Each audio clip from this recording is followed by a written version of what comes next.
Hi, this is Chris from Audio Discovery. So in this previous video regarding routing options and grouping moves to get organized, we had a question in the comments section. So this person was a little confused. Another YouTuber showed two different ways to connect tracks to a bus. One was by send, and the other one was just by outputting the track to a bus. And this person noticed how by outputting tracks to a bus, it syncs up with the same colors for the tracks and bus connected. So this person was wondering which way was better, if there was a difference. So my response to this was that yes, there was a difference. And when you send, you're adding the signal to an additional channel, whether it be a bus or an aux or a patch point. We can talk about that later. So for example, if we want to send a vocal to the reverb, but we want to maintain the dry signal, you can send it to the bus B and route the output to bus A and then blend the two together to get the desired sound.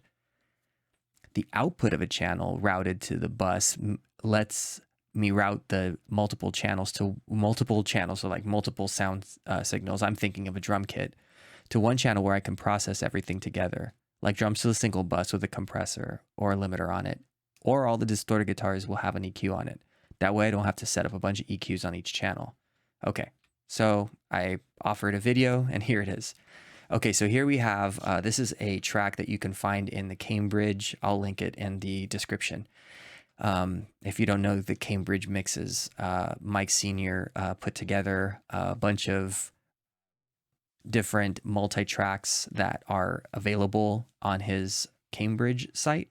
And I recommend going through and having a go at some of those mixes. So here we have a non-mixed, I haven't done anything, I haven't routed anything. Well, actually, I started to a little bit, but what we have here is a section of drums, and we're going to just focus on what we want to do with the drums. So if we look at console view, we have these set of drums that are routed to bus B. Okay, so this is really simple. You can just click, hold shift, click 1 and 12, and then hold control, select B, and everything will route to bus B. If I set this to master, you would see all of these go to master, but we're going to go to bus B. So this way, this takes all of these, and when we see the bus here, we have control over the bus on a global level. So all the drums are going to operate on this one channel. The reason we want to do that is that we have flexibility within this channel to do things like compress, like EQ, only the drums, and then mix it in with just one fader rather than having to negotiate all these other faders. The other thing is that, say for instance, if I want a kick sound, then what I'll want to do is we'll want to blend the sound so that the kick sounds really good, use effects, have just any number of things we want to affect the kick sound in order to get the best sound in relation to the rest of the kick, and then leave it. And then when the kick and the snare have their relative values, the relative volumes, when those are put together, then we would essentially have a balance amongst all the sound sources. Those all route to bus B, and then I have this one fader that would be able to work with that. Okay, the send goes independent of the channel routing. The send will take the signal from this channel. Now, depending on whether or not we do pre or post fader, you will get the effect of the channel, or you will get everything up to this point. So think of the routing going down into the send, and then the send will, if it's a pre, will go from here over to C in addition to this routing in B. Okay, so then if we do it post, then that means that the fader, if we move the fader, it will affect both the send level here as well as the original routing here. So if we want to have the volume independent of this movement, So say for instance, if we have a level that's set here, but we want to have a different level set, we would set our send level, and then now we have a master fader here. So this lets why you would want to do this is if you had in this example we have drums, and a very common thing is to have what's called parallel compression. So there's a lot of different videos about that. Mine would probably not be the best, but in terms of discussing routing in Cakewalk, I can sort of do a little bit for that. So I'm going to do a couple of examples and just show without me speaking, because that can get kind of distracting. I will go through and demonstrate why these are useful. So here we go.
So in this crude example, what you're seeing is the routing goes into bus B, and that includes all of the kick, the snare, the toms, everything. You hear the drum room, and then I'm sending the kick and the snare to a separate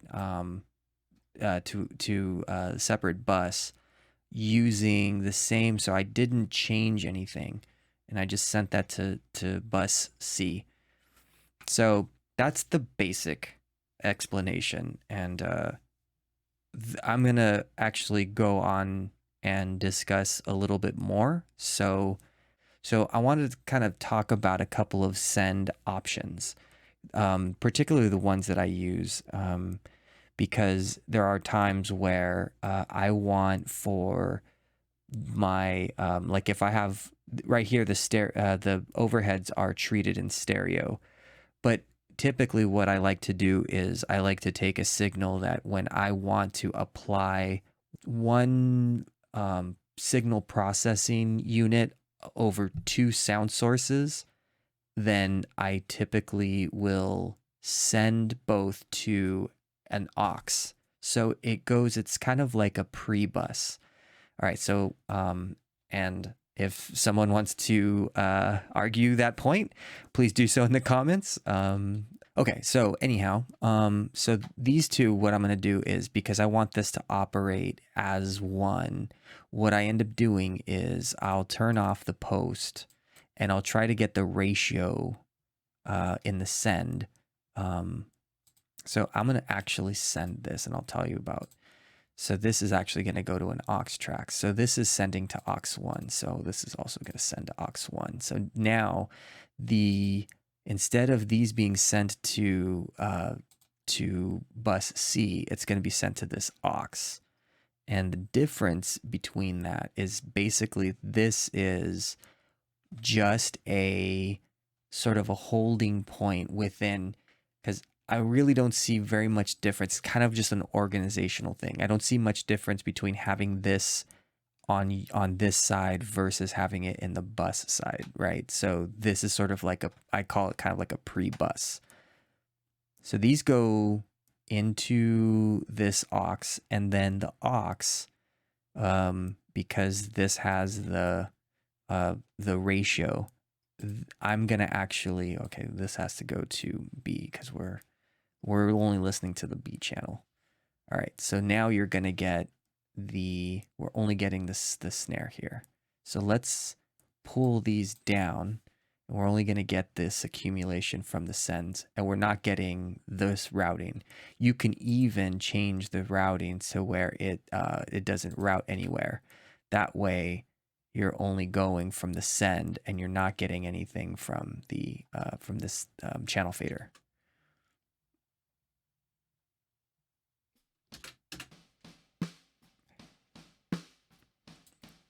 So you can tell that it's different.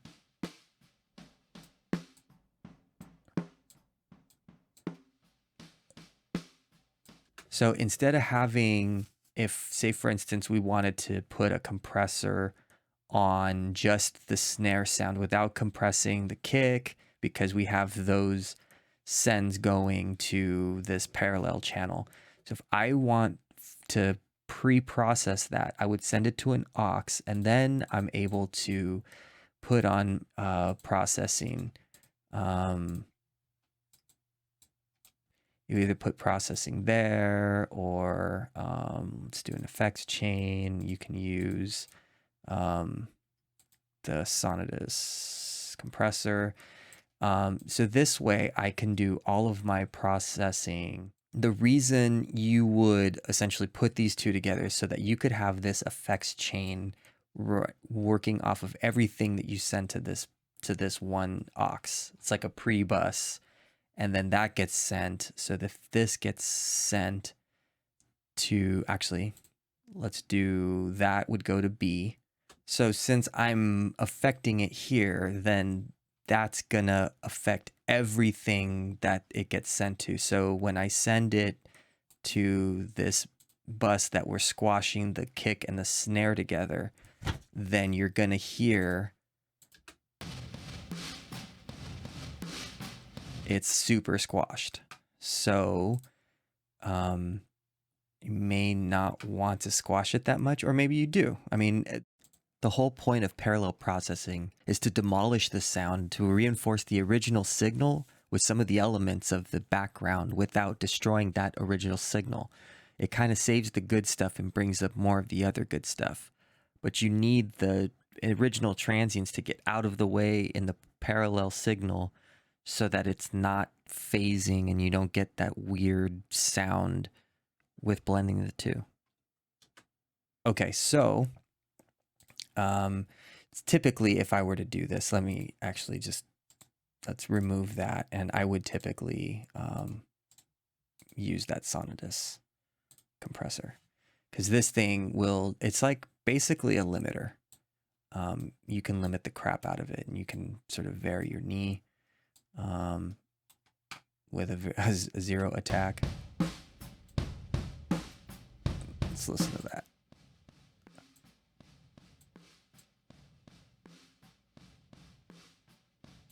I mean, I just think it has a lot more control.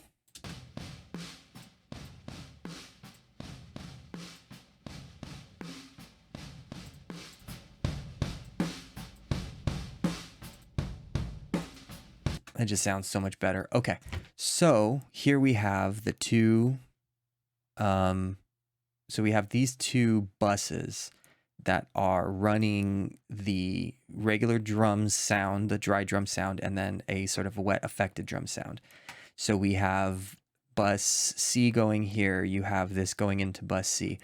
Now you have, and if you notice, I'm sending to an aux, which is a summation of the two signals going into bus. So I understand that's confusing. Just think of it as we're sort of accumulating all of the snare and then doing all of the signal processing into the buses, right?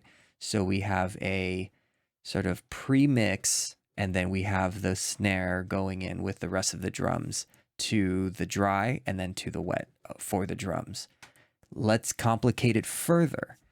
Okay, so we can send to multiple, so we can have multiple sends. You can do for the kick, or let's do the snare. The snare always needs a lot more. So let's do an additional aux. So this is going to be, let's move that. So we're going to do snare up and snare down are both going to be aux 2. And then let's see if we can just kind of mimic what we did here.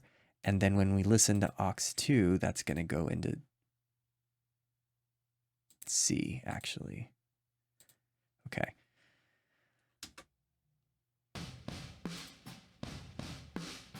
Actually, we should do this bus B.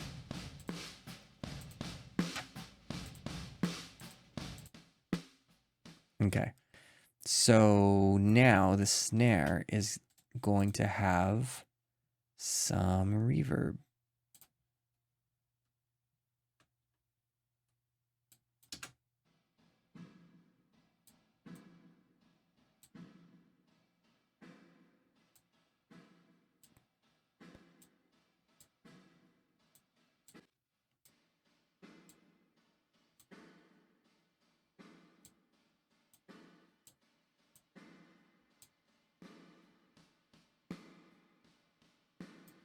Okay, so, you know what?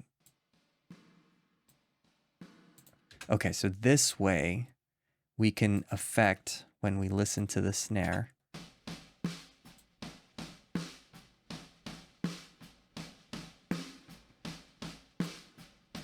So now we don't have to have the reverb on the insert, so we can put a snare. So now we have our snare mix, right? It's going into these pre-mixes, and then these will go into just the regular, well, this isn't a dry because we have this reverb, but we can control the amount of reverb we have, and we can also automate the amount of reverb that we have and make that kind of uniform reverb, and then we can add some movement to it by bringing it in and out. Okay, so then you have options of being able to route things in, you know, back and forth. So so that's essentially, you can kind of like do sort of these signal processing things that are giving you a bunch of different options, right? So the question as to whether or not they are, which one is better, it's not that they're better, it's that you have different uses for each technique, right? Okay, so last thing I wanted to talk about is the idea of patch points. For the sake of brevity, I went through a devolution of the conversation here because I was trying to figure out exactly what I meant by the patch points part. And instead of stumbling through it, I'd like to actually go through and talk about the patch points. Now, this is the reference guide, and it's pretty handy. There's a few pages, but it's searchable, and that's how I found this. It was only a couple seconds, and What this does is that allows you to route a bunch of different items into the input of a track. You can send into an effect, but the patch point does not. It's only proprietary to Cakewalk. However, they have some examples here. If you look at the reference guide, and it talks about you can go track to track, so you can have the output of a track go into the input of a track. At the same time, you could have a bus to track and a send to track. And you can have multiple outputs into a single patch point. So if we open up here, if I send this to a patch point, so we have patch point 3, you can also send the overheads to patch point 3, and then any track that has the input as patch point 3 will take the accumulation of all of those different sends and outputs, etc., and go into that channel. That way you're able to do what it says here is that it allows for things like time-based effects that you're able to record in real time. So things that may happen instead of rendering, you can have them run as an audio signal into the patch point from the output of a channel or the send of a channel. Or there's things where you have the sort of like an accumulative. I'm thinking of like a delay. But if the delay has a signal that's also sort of making it so, like, say for instance a bass, so you have a sound that's occurring and you have another sound that's sort of affecting it because it's pushing a compressor or something. So you can have this cumulative signal chain sort of come together at one input and then record that. So you would just arm that and then record it. So there's a bunch of different options that you have for that. So that's an additional thing. It's not necessarily as ubiquitous as having aux channels or buses and sending to the auxes or sending to buses. Something that also happens is background vocals will all typically tend to send to an additional aux that has a where this aux has a reverb, and so that you don't have to put all these can have the same reverb, and you would have a uniform reverb acting on all of the channels rather than them just having the having different reverbs affecting each, because then it can sound really messy. But if you have the particular with delay and reverb, those are what are considered time-based effects. They can all have uniform effects on them very easily, like you saw me do. I just clicked, I hold shift and chose a send, or I'm sorry, not shift, control, and it chooses a send and it sends there. And realistically, this is like the easiest routing schemata or the action in order to do it than any of the DAWs that I've worked with thus far. So I'm not sure if Studio One is this easy, but it's definitely super easy in Cakewalk. Okay, guys, that's my time. Thank you very much. Appreciate it. We'll see you in the next one.